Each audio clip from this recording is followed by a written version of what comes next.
narsisme. Karena tadi fokus pada aku yang bisa, aku yang mampu, aku yang harus unggul, aku yang harus berprestasi, fokusnya terus pada aku, melahirkan karakter narsis. Kalian hanya melihat dirimu sendiri, mengejar pengakuan, mencari validasi. Kamu bingung kalau sudah posting lama, tidak ada yang nge-like, tidak ada yang jempoli, tidak ada yang komen. Tiap hari kamu memproduksi kabar, berita, info tentang dirimu sendiri. Semua bagian dari dirimu kamu pamerkan. Ini yang oleh Byung-Chul Han disebut transparansi. Hari ini kita ada di situasi transparansi total. Kitalah yang membuka diri kita seluas-luasnya pada orang lain. Tujuannya apa? Pamer. Tidak hanya yang dalam bentuk foto, dalam bentuk kata, komentar, kalimat. Kalian sedang pamer. Kamu sedang pamer ingin menunjukkan, saya loh sekarang ngerti filsafat. Terus komentarmu mampu-mampu filosofis semua. Ya kan? Terus komenmu, wah, gagasan seperti ini pernah disampaikan Nietzsche sebelumnya, dan kamu bangga. Terus temanmu jempoli semua, wah kamu hebat sekali. Atau kamu ingin menunjukkan kamu anak soleh, terus kamu komentarnya disisipi ayat, terus kamu ya kan? Jadi tidak harus foto, ternyata tidak harus gambar juga untuk kamu narsis menunjukkan dirimu.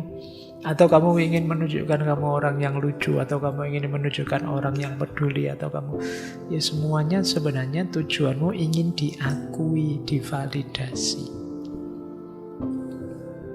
Wah ternyata kamu lucu juga ya. Wah ternyata kamu orangnya cuek asik nih. Wah ternyata kamu orangnya iseng juga ya kamu. Tergantung citra apa yang ingin kamu bangun. Jadi itu yang terjadi hari ini. Ternyata penyakitnya ada di diri kita. Jadi kita menganggap bahwa kitalah satu-satunya yang jadi pusat perhatian, yang harus diperhatikan orang yang nyambung dengan kita. Ini kemudian dilanjutkan ke istilahnya Byung-Chul Han, diri kita anggap jadi cermin. Maksudnya apa? Terus kita menilai apa saja dan siapa saja sesuai standar kita. Ini efeknya, efek lanjutannya dari narsis tadi.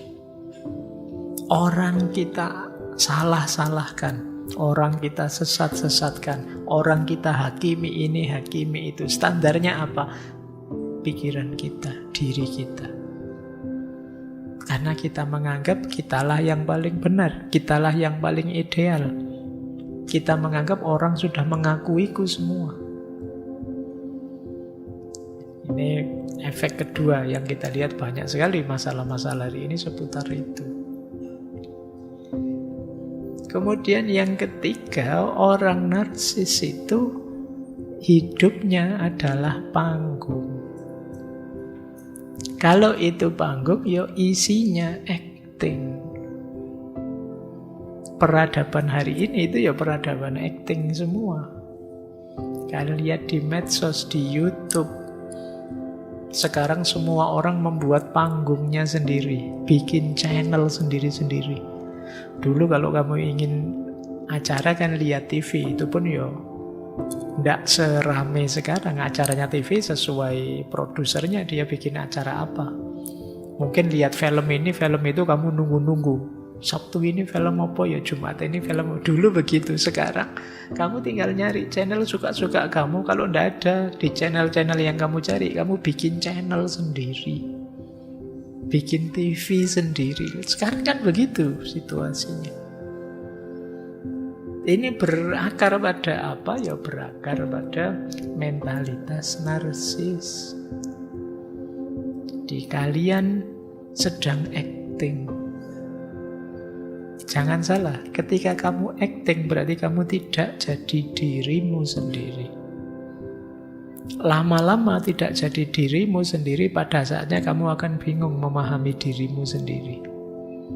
Ini yang orang menyebutnya kehilangan jati diri. Jadi itu kan kayak dulu ada sindrom ketika seorang aktor sering main film, terus dia perannya macam-macam beda-beda karena dia aktor canggih ya, sangat menghayati. Akhirnya efeknya pada akhirnya dia sendiri bingung, aku yang asli itu yang mana. Semua hidupnya hanya acting. Kalau dulu aktor, sekarang kita semua ternyata juga aktor. Kita semua acting. Nah, ini peradaban. Itulah yang membuat kita lelah. Kalau kita hidup apa adanya sebagai diri kita, itu kan nyaman-nyaman saja. Tapi begitu harus acting, begitu harus pura-pura, tentu saja kita akan kelelahan.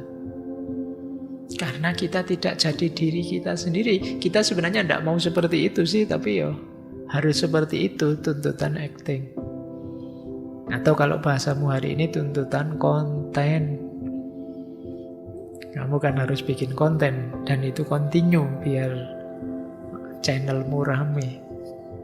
Begitu kamu tahu, wah kalau saya acting seperti ini, yang nge-like banyak, yang follow banyak, besok kamu ulang dengan acting yang sama, mungkin adegan yang berbeda, besok kamu ulang lagi. Pada akhirnya kamu kebingungan sendiri dengan dirimu. Apa iya aku itu begitu? Nah, ini masalah besar kita. Bahkan nanti beliau nulis buku, Byung-Chul Han ini, The Agony of Eros. Di era hari ini cinta itu kemudian juga hanya jadi komoditas untuk narsis. Jadi hubungan kita coraknya konsumtif. Ya mungkin kasarnya kalian pacaran hanya untuk konten saja. Kalian menyatakan cinta itu hanya agar divalidasi, diakui orang. Wah, ini orangnya penyayang sekali. Wah, dia orangnya lembut sekali pada pasangannya. Wah, itu. Jadi kadang kalau di medsos, kalau di konten kelihatan rukun, baik-baik, tiba-tiba cerai. Misalnya. Dan kamu kaget, kok bisa? Lah ya kemarin memang hanya acting. Itu yang banyak terjadi hari ini. Jadi cinta pun jadi komoditas untuk narsis tanpa kedalaman emosi. Apa jatuh cinta kepadanya bisa begitu, Pak? Sekarang banyak yang begitu. Sekarang banyak yang bikin konten-konten spiritual, mungkin konten-konten makna-makna mendalam. Tapi kalau kata Imam Ghazali, hanya berhenti di mulutnya saja. Dianya sendiri tidak seperti yang dia omongkan. Dulu kita pernah membahas Imam Ghazali ketika membicarakan orang-orang yang tertipu. Antara lain orang yang di mulutnya berisi hal-hal mulia, tapi dirinya sendiri tidak berubah jadi mulia sebagaimana yang dia katakan. Kalian mungkin bisa acting cinta kepada Allah. Mungkin dengan cara kelihatan soleh, dari mulutnya kalimat-kalimat ilahiyah keluar, tapi hatimu sama sekali tidak ke sana. Kamu sekedar cuma ingin dipuji, cuma ingin kontenmu rame, cuma ingin orang jempoli semua, cuma ingin orang kagum padamu dan lain sebagainya. Nah, ini saatnya ya kalian introspeksi. Jadi ini agak halus model narasi. Kalau depresi kan kelihatan ya, burnout kelihatan, tapi narsis ini tidak kelihatan. Kamu merasa baik-baik saja, padahal itu tidak. Efeknya kalian bisa kehilangan dirimu sendiri.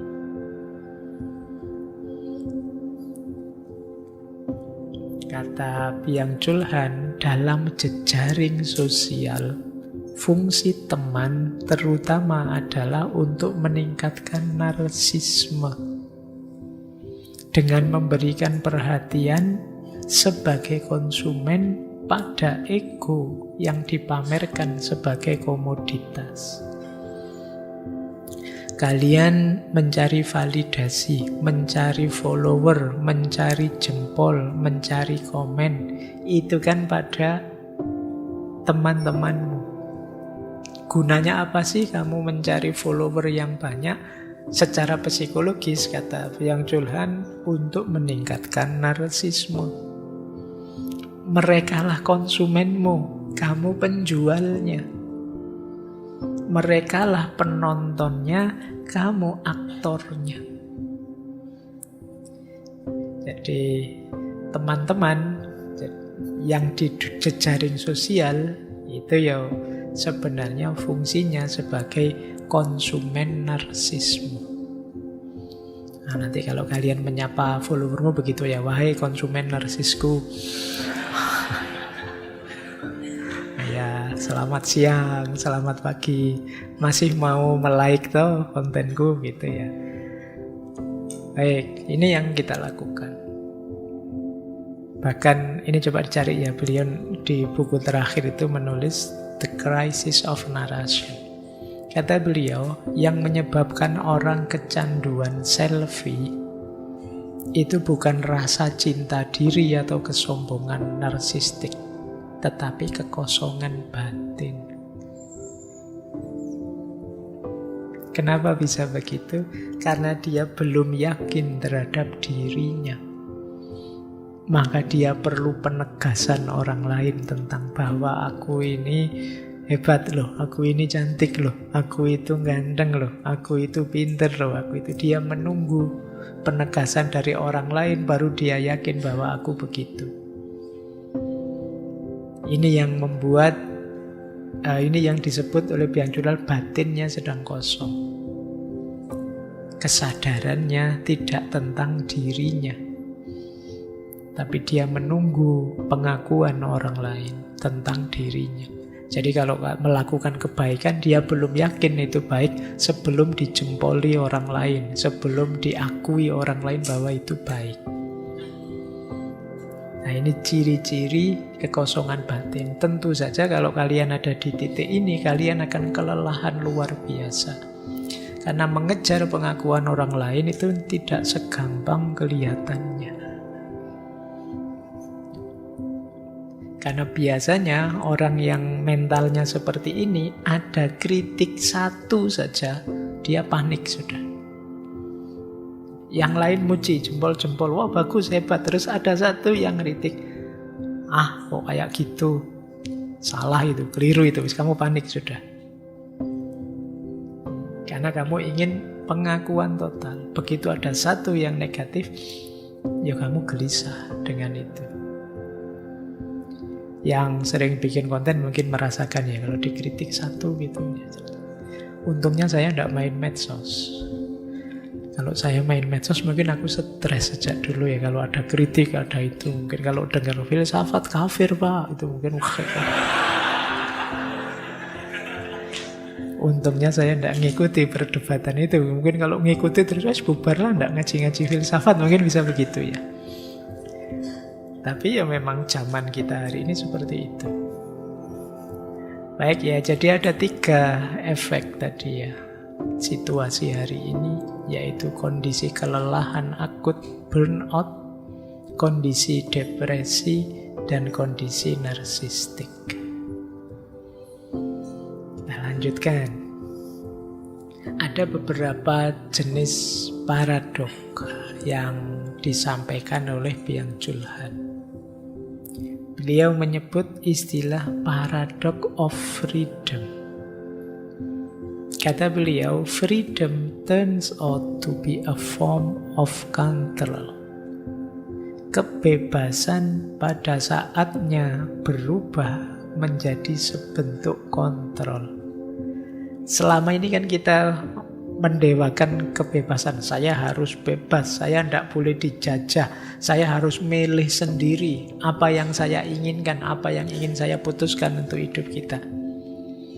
Ternyata kemudian terjadi paradok. Paradok itu ya pertentangan. Apa saja paradoknya? Yang pertama, kebebasan ternyata berubah jadi paksaan. Siapa yang memaksa? Diri kita sendiri. Jadi bebas milih sih, tapi bebas milih ini terus berubah jadi pemaksaan kita pada diri kita untuk melakukan ini, melakukan itu, milih ini, milih itu. Jadi jangan dikira kebebasan itu simpel. Kalau tidak hati-hati, bahkan kebebasan itu sendiri bisa mengikat kita. Jadi, Pak, saya orangnya isi kok Pak, suka-suka saya saja. Akhirnya apa? Kamu diikat oleh pemaksaanmu pada dirimu untuk selalu suka-suka dirimu. Jadi untuk selalu asal-asalan. Padahal sebenarnya ada kalanya kamu tidak ingin asal-asalan. Tapi loh, saya kan sudah mencitrakan diriku jadi orang asal-asalan. Ya harus asal-asalan lagi. Jadi awalnya kebebasan tapi kemudian berubah jadi pemaksaanmu pada dirimu sendiri. Ya biasanya sesuai citra yang ingin kamu bangun. Jadi saya kan orang kritis Pak. Wah terus apa wae dikritisi. Padahal kadang ya enggak penting sih, simpel sih, sepele sih. Misalnya kamu mengkritisi, ini mikrofon kok pendolnya kecil sekali ya, mbok ya lebih besar kan suaranya lebih. Ngapain kamu komentarin? Saya kan orang kritis Pak. Iya wis. Yes, sing waras ngalah lah kalau sudah begitu ya. Iya kamu orang kritis, tapi kan ya tahu prioritas, tahu konteks, tahu situasi. Jadi ya tidak semuanya harus begitu. Itu menarik kalau di Jawa itu kan ada satu peribahasa, ngono ya ngono, neng ya aja ngono. Kritis ya kritis, tapi ya ndak kayak gitu. Nah itu ngono ya ngono, neng ya aja ngono. Ya pinter, tapi ya ndak begitu. Nah itu, ini kalau di bahasa Indonesia kan ada nih, begitu ya begitu, tapi ya jangan begitu. Kayak paradok ya, tapi hidup ini memang harus begitu. Iya sih, pingin sukses ya pingin sukses, tapi mbok ya jangan segitunya. Pingin kaya, iya semua orang juga pingin kaya, tapi mbok ya jangan begitu. Pingin dapat istri cantik, iya. Pingin dapat suami ganteng, ya semua juga begitu, tapi mbok ya caranya jangan begitu. Ini kan kayak membolehkan, tapi terus ngerem. Ngono ya ngono, neng ya aja ngono. Nggak suka sih nggak suka, tapi ya mbok jangan sampai segitunya. Suka sih mengidolakan, tapi mbok ya jangan semembabi buta itu. Ngono ya ngono, ning aja ngono. Baik, ini kapan-kapan kita dalami ya filosofi ini. Agak paradok, tapi ya itulah kehidupan. Nah, seringkali kita ini nggak ngerti limit tadi. Diberi kebebasan, ya kita bebas milih, tapi terus kita berhenti di pilihan itu, akhirnya pilihan itu justru jadi belenggu kita. Kebebasan yang tidak terbatas menciptakan beban yang tidak terbatas juga. Jadi kalau kita tanpa punya batas, tanpa punya standar, tanpa punya kesadaran tentang sejauh mana kemampuan kapasitas kita, ya pilihan kita pada akhirnya akan membelenggu kita. Jadi kadang-kadang pilihan itu di waktu sekarang benar, tapi besok waktunya ganti berubah ya, jadi tidak relevan. Kadang-kadang saya sudah terlanjur ini ya tetap ini Pak. Loh enggak, sekarang situasinya ganti, kondisinya berubah. Kalau sampean masih dengan pilihan lama, enggak nyambung sudah. Nah, ini kebebasan yang tidak terbatas akan menciptakan beban yang sama tidak terbatas. Pokoknya saya istiqomah pakai HP jadul Pak misalnya. Harus ini, kalau ndak ini ndak saya ndak mau terpengaruh oleh zaman yang terbaru. Lah sekarang banyak urusan kita berhubungan dengan smartphone yang terbaru. Kalau kita masih pakai HP jadul ya kita terbatas. Akhirnya banyak urusan terbengkalai karena kita terbelenggu oleh yang jadul tadi. Padahal ya kita bisa beli yang baru, terlanjur diikat oleh idealisme kita. Kita tidak luas menyikapi situasi. Akhirnya ya pandangan yang semula luar biasa jadi belenggu. Kemudian paradok kebebasan yang ketiga. Kebebasan itu ternyata hanya ilusi, kata Byung-Chul Han. Kenapa begitu? Kita merasa bebas milih, tapi sebenarnya tidak ada orang itu yang 100% sepenuhnya pilihan itu murni karena pilihannya. Pasti ada pengaruh sosial, pengaruh budaya, pengaruh mungkin orang tua, pengaruh pendidikan sejak kecil, sehingga itulah pilihanmu. Warna hitam apa warna pink? Itu kan, wah kalau saya pink saja, itu pilihan saya bebas, ini kok saya memang sukanya pink. Ya sekarang kamu milih pink itu memang kesukaanmu, tapi lahirnya kesukaanmu itu pasti ada sejarahnya, ada yang mempengaruhi. Jadi itu seolah-olah kamu bebas, tapi sebenarnya tidak. Kamu sejak awal sudah disituasikan oleh sejarah hidupmu. Ini yang sering kita tidak sadari. Makanya Byung-Chul Han bilang ya kebebasan itu kemungkinan hanya sejenis ilusi. Karena pilihan-pilihan yang menurut kita bebas itu mungkin saja sebenarnya sebelumnya sudah tersituasi, terkondisi oleh sejarah hidup kita. Pilihan apapun. Bahkan mungkin tipe saya Pak, pasangan itu begini loh Pak, begini. Itu kan seolah-olah tipemu, kamu sendiri yang milih. Tapi seleramu ke situ, itu mungkin karena sebelumnya kamu ngalami ini, ngalami itu. Kayak misalnya apa, selera musik misalnya. Kalau saya dari desa itu sejak kecil musik itu ya telinga saya akrab dengan dangdut misalnya. Pokoknya hajatan ya dangdut, atau secara apa dangdut. Jadi begitu dengar dangdut rasanya nyaman saja, klop saja. Jadi kalau disuruh musik ini, musik itu dangdut. Nah, itu bukan karena kok pilihan bebas saya milih dangdut, tapi memang ada sejarah yang mengantarkan saya kemudian lebih dekat, lebih nyaman dengan musik dangdut. Kayak kalian lebih suka tempe atau ada yang anti tempe. Itu pasti ada sejarahnya. Jadi yang kamu sebut kebebasan milih itu sebenarnya ya tidak bebas-bebas amat. Kalian disetir oleh sejarahmu tapi kamu tidak sadar. Kalau psikologis bahkan disetir oleh bawah sadarmu. Nah jadi kebebasan itu ternyata paradok. Yang sering justru membelenggu kebebasan kita ternyata bukan di luar diri kita, tapi diri kita sendiri.